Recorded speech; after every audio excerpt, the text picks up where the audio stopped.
Lord. Joshua instructed them that they will survey the land, and then after that, they will return to Joshua. But actually, the elected in the tribes, they should have the intellectual knowledge. Because if they're going to survey the land, actually that task will take 7 months. 7 months to survey the land. And for the civil engineer, they know how to. They need intellectual wisdom. They need to use geometry, probabilities, statistics like that. All mathematical calculations, or so that they can survey the land and write a description of it. So if you can see that the land, they should have the accurate description.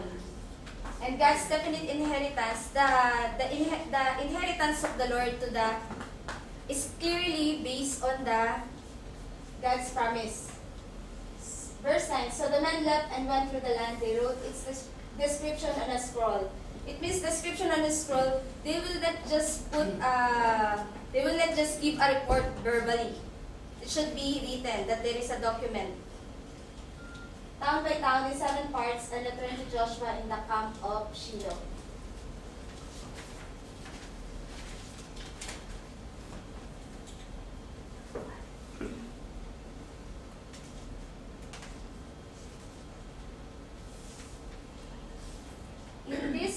In verse 8, it will just show that the Israelites are capable of taking their own inheritance.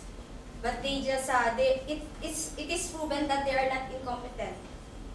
Because doing the God's task should have wisdom, should have the ability, and actually that the protection of God to the people, yung protection ng Panginoon na sa kanila, kasi nga 'di ba, sinabi ko nung una that it is very dangerous for them to survey the land, because there are only 21 and there are Canaanites in that place. They can attack them. They can attack the Israelites, the 21 people.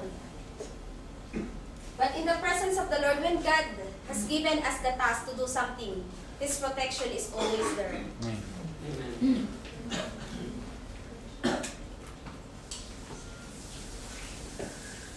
And in this verse, Joshua is always giving the instruction to the Israelites, because Joshua is very sensible in delaying the task. If God asks him to do something, he want it right away to do it, because he believed that God already has special blessings for that.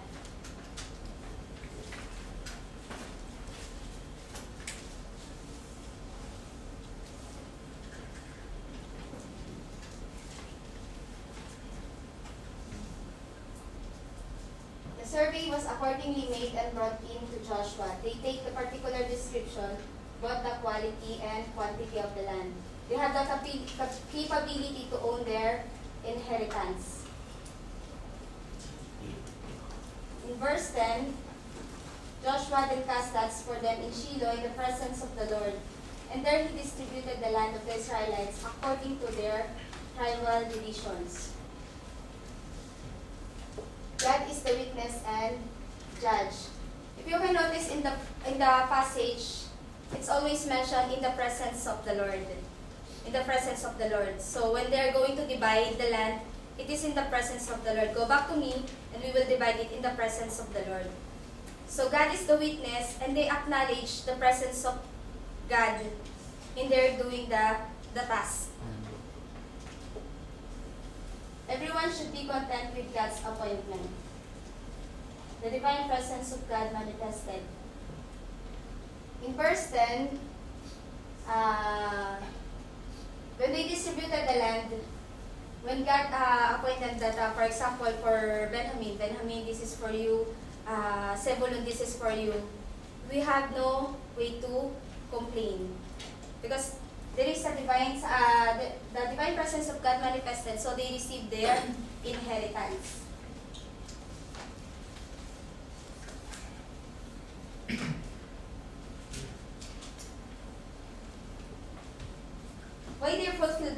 in the presence of the Lord. Because in God's presence, everyone will be contented in receiving their inheritance, and the possession is secured. It was made in sacred transaction. Conclusion. Are you ready to be a recipient of God's blessing? To educate God's people? If you are going to educate God's people, or you are the one, in this passage, God used Joshua to educate His people. Sometimes we Christians will be used by God to educate brothers, sisters. So are you willing to be educate God's people, or you are willing to be educate, to learn also from your co-brethren? To hear the accurate instruction from God, you must be sensitive in the leading of the Holy Spirit. To receive the God's definite inheritance, actually, it is mentioned in the Bible that we have the inheritance in heaven, exceedingly, immeasurably, abundantly. But we have to ask God. Actually, the Israelites, they did not ask, but they have it. For us, we also have inheritance in heaven.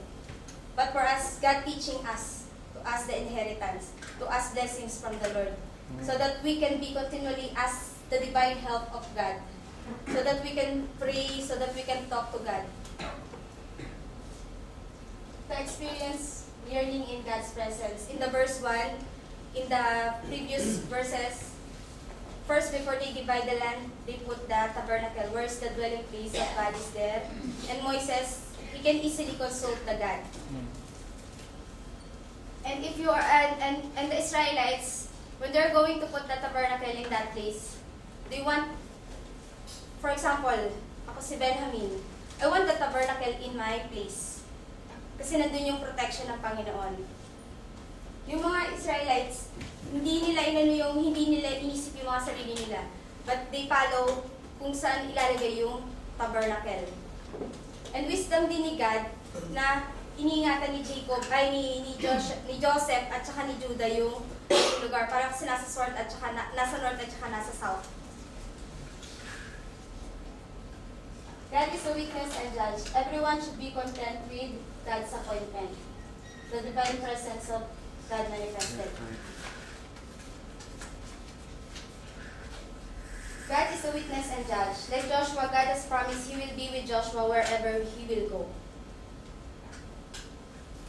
Everyone should be content with God's appointment. There is no place of murmuring, because in God's appointment, you will get what you have. And God will make you the person He wants you to be.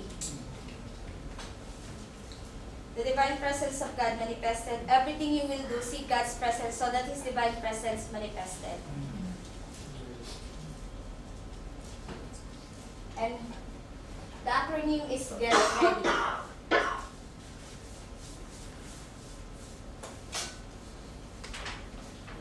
Like the Israelites, God already bestowed the blessings to the Israelites. God is ready to do His part. But the question is, what about you? Are you ready to do your part so that you can receive the blessings of God in your life? Amen.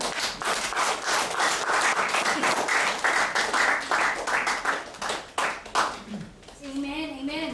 So that's a question not only for an individual person, but for all of us, I believe.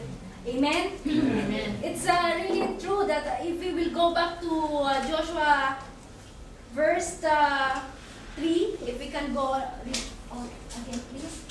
It says here,